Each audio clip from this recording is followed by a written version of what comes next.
भारत के लिए एक बड़ी खबर है। यूनेस्को ने भगवत गीता और भरत मुनि के नाट्य शास्त्र को मेमोरी ऑफ वर्ल्ड रजिस्टर में शामिल कर लिया है। ये भारत की सांस्कृतिक विरासत के लिए एक महत्वपूर्ण कदम है।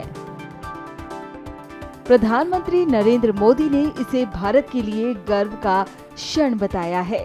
भगवत गीता और नाट्य शास्त्र को यूनेस्को की memory of the world register में शामिल किए जाने पर प्रधानमंत्री नरेंद्र मोदी ने खुशी जताते हुए एक्स हैंडल पर लिखा, दुनिया भर में हम भारतीयों के लिए ये एक गर्व का क्षण है।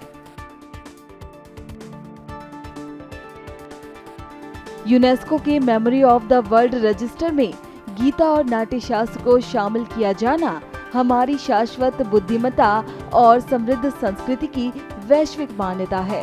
गीता और नाट्य शास्त्र ने सदियों से सभ्यता और चेतना का पोषण किया है। उनकी अंतर्दृष्टि दुनिया को प्रेरित करती रहती है। वहीं केंद्रीय मंत्री गजेंद्र सिंह शेखावत ने एक्स हैंडल पर कुछ तस्वीरें शेयर करते हुए लिखा कि भारत की सभ्यतागत विरासत के लिए एक ऐतिहासिक क्षण। श्रीमद् भगवत गीता और भरत मुनि के नाट्य शास्त्र को अब यूनेस्को के memory of the world register में अंकित किया गया है। अब इस पर अयोध्या के साधु संतों ने क्या कुछ कहा, सुनिए। यह गौरव का क्षण है। जैसा कि माननीय प्रधानमंत्री श्री नरेंद्र मोदी जी ने बताया कि यूनेस्को ने श्रीमद् भगवत गीता और भरत मुनि के जो नाट्य शास्त्र है उसको मेमोरी ऑफ वर्ल्ड रिकॉर्ड में रजिस्टर किया है। ये बहुत बड़ी बात है। माने सनातन का परचम, इसको कहा जा सकता है कि सनातन का परचम अब दुनिया में लहरा गया और दुनिया ने ये मान लिया कि विश्व शांति के लिए भारतीय संस्कृति के जो भगवत गीता है और भरत मुनि के द्वारा बनाया हुआ जो नाट्य शास्त्र है, इसके अलावा और शांति का कोई रास्ता नहीं है। और वैसे भी गीता का जो संदेश है, जीने से लेकर मरने तक, और जो सब के लिए है, जहां सबके हित की बात कही गई है, जहां किसी भी तरह का वैमनस्य नहीं है, नफरत नहीं है, जहां किसी भी तरह का जो है तो स्वार्थ की गंध नहीं है, परमार्थ से लबालब भरा हुआ श्रीमद् भगवत गीता, यह जो है अब उसका परचम यूनेस्को के द्वारा यह जो एक संदेश गया है पूरी दुनिया को, और सही है कि सनातन धर्म, गीता और रामायण यही दुनिया में कल्याण का मार्ग, शांति का मार्ग प्रशस्त कर सकता है।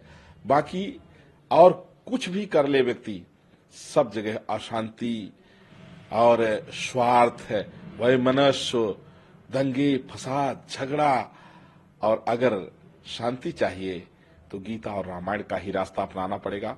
माननीय प्रधानमंत्री जी ने जो कहा है वो देशवासियों की भावना को उन्होंने व्यक्त किया है और मैं धन्यवाद दूंगा यूनेस्को को कि उन्होंने मानवता को बचाने के लिए एक सराहनीय पहल की है। यूनेस्को में श्री भागवत गीता जो है देश विदेश में फैला हुआ है और भगवत गीता अगर शामिल हो रहा है तो ये गौरव का विषय है, क्योंकि संस्कृति सनातन धर्म में जो गीता है, गीता से बहुत जीवन में बहुत लोगों का परिवर्तन होता है। गीता एक मार्गदर्शक है, गीता एक मार्ग बताते हैं। गीता से हमको ज्ञान होता है कि कैसे रहना है समाज में, कैसे बोलना है समाज में, किस तरह जाना है। गीता भगवत की वाणी है, गीता भगवान कृष्ण की वाणी है। तो गीता को अगर जोड़ने का काम वो कर रहे हैं तो बहुत गौरव का विषय है। हमारे भारत के यशस्वी प्रधानमंत्री श्री नरेंद्र मोदी जी एक भारत को विश्व गुरु बनाने का उन्होंने कार्य किया है और लगातार संस्कृति, सनातन धर्म और सभी धर्मों को लेकर के जिस तरह हमारे मोदी जी आगे कदम बढ़ा रहे हैं, ये बहुत ऊंची बात है, क्योंकि भारत की संस्कृति विरासत के लिए एक महत्वपूर्ण कदम है। प्रधानमंत्री नरेंद्र मोदी ने इस भारत के लिए गर्व का क्षण बताया है। इससे भारत के यशस्वी प्रधानमंत्री नरेंद्र मोदी जी को हम सभी साधु संत धन्यवाद और साधुवाद देते हैं कि ऐसे हमारे भारत के यशस्वी प्रधानमंत्री हैं जो संस्कृति सनातन धर्म को देश विदेश में सब में जोड़ने का वो काम करते हैं। बता दें कि यूनेस्को का memory of the world register एक ऐसा कार्यक्रम है जो दुनिया की दस्तावेजी विरासत को बचाने और उसके संरक्षण के लिए बनाया गया है। हमसे जुड़े रहने के लिए हमारे YouTube चैनल को सब्सक्राइब करें और नई वीडियो की नोटिफिकेशन के लिए बेल आइकॉन को दबाएं।